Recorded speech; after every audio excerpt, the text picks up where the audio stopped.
Welcome to the AI for Career Success video overview by Curt Robbins. We're experts at AI coaching and helping professionals like you and your employees upskill in AI. In today's overview, we're going to be digging into a really insightful framework from an article by AI strategist Chris Hood. It's titled The 6 Phases of AI Governance for Agents, and it was published on LinkedIn. So here's our plan. We'll start by looking at a major flaw in how AI governance is often handled today. Then, we'll explore the lifecycle solution that Chris Hood proposes. We'll break down its 6 critical phases, and finally, we'll wrap up with the big takeaway, why you need to shift from thinking about a stack to a loop. Okay, so let's jump right into the core problem. Hood makes a compelling case that a lot of organizations are approaching AI control with a fundamentally flawed model.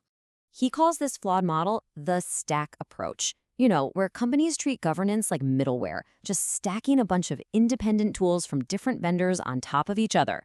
He contrasts this with what he calls a lifecycle approach, which thinks of governance as a single integrated system.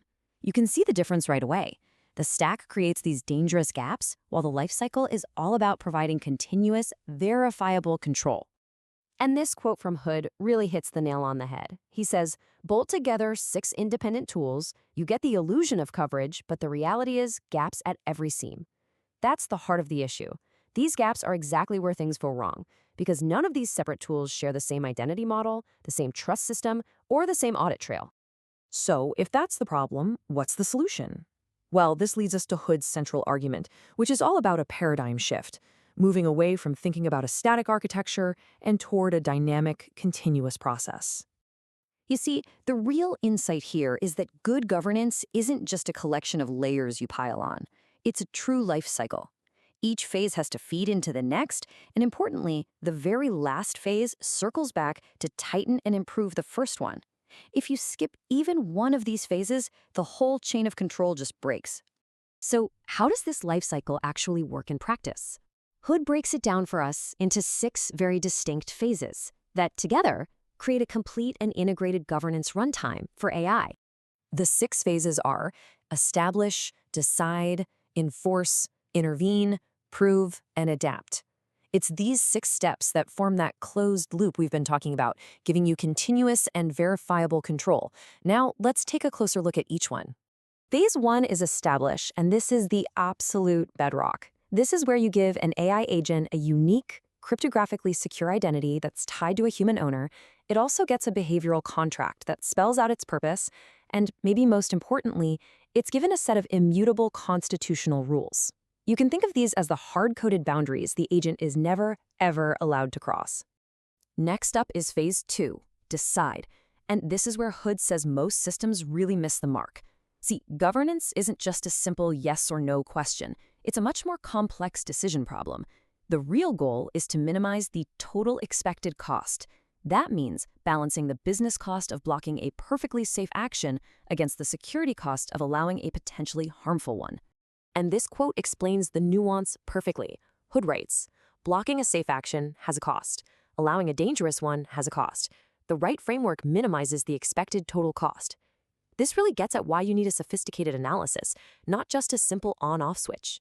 Phase 3 is enforce, and this is about moving beyond just monitoring. Real enforcement means your governance system has the final say and can mechanically stop an action from happening. It's not just giving advice, it's providing a cryptographic single-use authorization, like a digital key, that the AI absolutely must have to proceed. No key, no action. It's that simple. Now we come to Phase 4, intervene, which is all about redefining what human in the loop really means. It's not enough to just have a person in the process. The system has to give them all the context they need to make a real judgment call. And what's more, the system needs to verify that the human is actually providing oversight, not just mindlessly clicking approve. And that really leads to a critical question that every organization should be asking itself.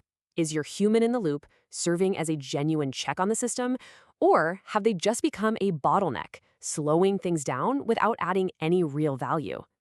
That concept of verifiable oversight is everything.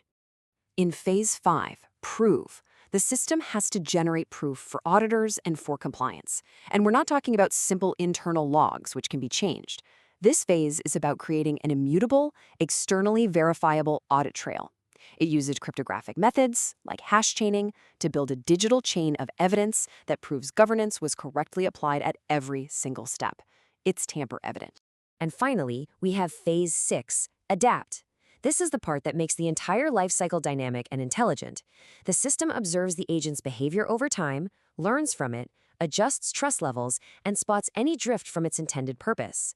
Then, it feeds all those learnings right back into phase 1, helping to update the agent's rules and contracts. This is what closes the loop. All right, so let's pull all of this together and talk about the essential strategic shift that Chris Hood's model is really calling for. The big takeaway is this. You have to stop thinking about a static stack and start thinking in terms of this continuous loop. You establish, decide, enforce, intervene, prove, and then you adapt. And the results of adapt flow right back to the beginning to make the whole system stronger. It's designed to be a self-improving system. So ultimately, Hood's message is crystal clear. A stack of separate tools is always going to leave you with dangerous gaps. A closed, integrated loop is what provides real, continuous control. And to do that, you need a single runtime built on one identity model, one trust system, and one unified audit trail. Anything less is, as he puts it, just an illusion of coverage. And that really leaves us with one final essential question for you to think about in your own organization. Based on this framework, is your current approach to AI governance a fragile stack full of gaps, or is it a resilient, integrated loop? Thank you for watching. This is where we teach you AI and help you get smarter than your competition. If you like these videos, use the QR code at the beginning of this video to buy us a coffee or hire us to coach you or your employees in AI. We also recommend that you subscribe to the AI for Career Success YouTube channel.